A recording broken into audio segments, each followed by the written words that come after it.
যে মার্কিন যুক্তরাষ্ট্রকে নিয়ে বাংলাদেশ আওয়ামী লীগ সরকার যখন ক্ষমতায় ছিল প্রতিনিয়ত প্রধানমন্ত্রী থেকে শুরু করে আওয়ামী লীগের নেতাকর্মী গ্রামের একদম কি বলে যে রুট লেভেলের নেতাকর্মীরাও কিন্তু পিটার হাসকে পাতিহাস, তারপর হচ্ছে মার্কিন প্রেসিডেন্টকে নিয়ে বা মার্কিন যুক্তরাষ্ট্রকে নিয়ে বারবার বলছিলেন যে তাদেরকে ধন্না দিয়ে ক্ষমতায় থাকতে চায় না, বিভিন্ন ধরনের বক্তব্য। কিন্তু এখন দেখেন জাস্ট টার্মটা উল্টাইছে।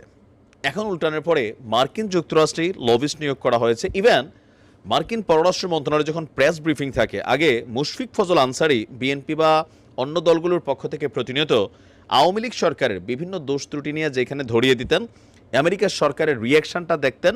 আজকে ঠিক একই কাজ সম্ভবত সেখানে আওয়ামী লীগ সমমনা কোনো একজন সাংবাদিক করছেন। প্রতিদিনই খুঁটিনাটি বিষয়গুলো তিনি সেইখানে তুলে ধরছেন আর মার্কিন যুক্তরাষ্ট্রের অবস্থানটা সম্পর্কে জানার চেষ্টা করছেন।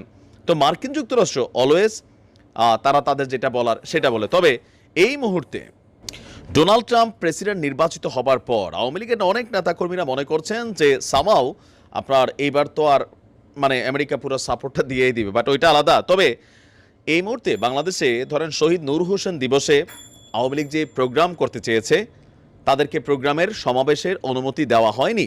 এখন Awami League right now until যেহেতু নিষিদ্ধ দল না, সুতরাং তারা এই প্রোগ্রাম করার অধিকার রাখে।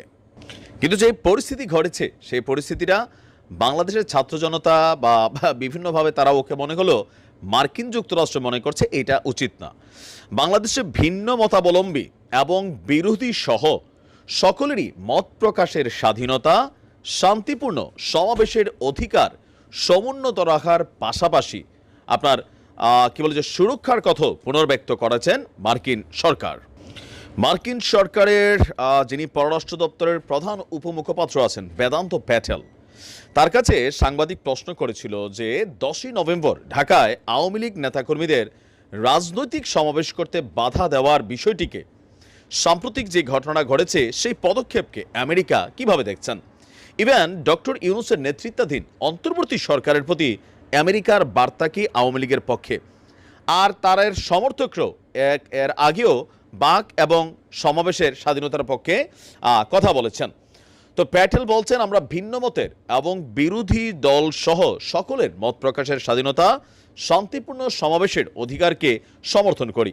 আমাদের দৃষ্টিকোণ থেকে এই সকল স্বাধীনতা যে কোনো গণতন্ত্রের জন্য অপরিহার্য উপাদান।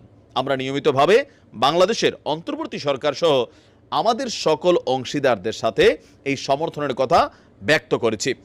দেশের সত্যিকারের গণতান্ত্রিক ভবিষ্যৎ নিশ্চিতে সকল বাংলাদেশিদের জন্য এ সকল স্বাধীনতাকে সমুন্নত রাখা এবং রক্ষা করা জরুরি। ইভেন বাংলাদেশে যে সাংবাদিক প্রায় 184 জন সাংবাদিকের যে প্রেস ক্রেডেনশিয়াল সরিয়ে নেওয়া হয়েছে সেই সম্পর্কে তার কাছে প্রশ্ন করা হয়েছে। তো সেখানেও মার্কিন যুক্তরাষ্ট্র অ্যাজ ইউজুয়াল তারা এটা পজিটিভলি তারা বলে। এখন আমেরিকা যখন এই যে এক লাইন বলল, এটা এখন আওয়ামী লীগের নেতাকর্মীরা যারা আছে তাদের কাছে খুবই উচ্ছ্বাস এবং বাদ ভাঙার বিষয়। কিন্তু গত 3 মাস আগেও যখন আমেরিকা বিএনপির পক্ষে বা জামাত ইসলামের পক্ষে বিরোধী দল যারাই ছিল তাদের পক্ষে কথা বলতো, তখন আমেরিকা ছিল শত্রু, এখন হয়ে গেছে মিত্র। এখন আবার ধরেন অন্তর্বর্তী সরকারে যারা আছে বা যারা বৈষম্য বিরোধী ছাত্র আন্দোলনের নেতারা আছেন অথবা বিএনপি সহ জামাত সহ যে রাজনৈতিক দলগুলো আছে তারা মনে করতেছে দেখো আমেরিকা কত খারাপ। কমেন্টের মধ্যে তাকাইলে মনে হচ্ছে আমরা কি আমেরিকার কথায় চলিনি, ট্রাম্পের কথায় চলবো নাকি। দেখেন মার্কিন যুক্তরাষ্ট্রের কাজই হচ্ছে সাপুরারে কয় ইয়া করো ঝাড়ো আর সাপরে কয় ছোবল মারো। আজকের দিনে পাশাটা আমেরিকার দিক থেকে আওয়ামী লীগ বা বিপরীত দল, এখন আওয়ামী লীগই বিপরীত বলতে জাতীয় পার্টি, তাদের ইস্যুগুলো মব জাস্টিস যেগুলো হচ্ছে এগুলো নিয়েও কিন্তু সরকারকে আপনার বারবার তারা বার্তা দিচ্ছে।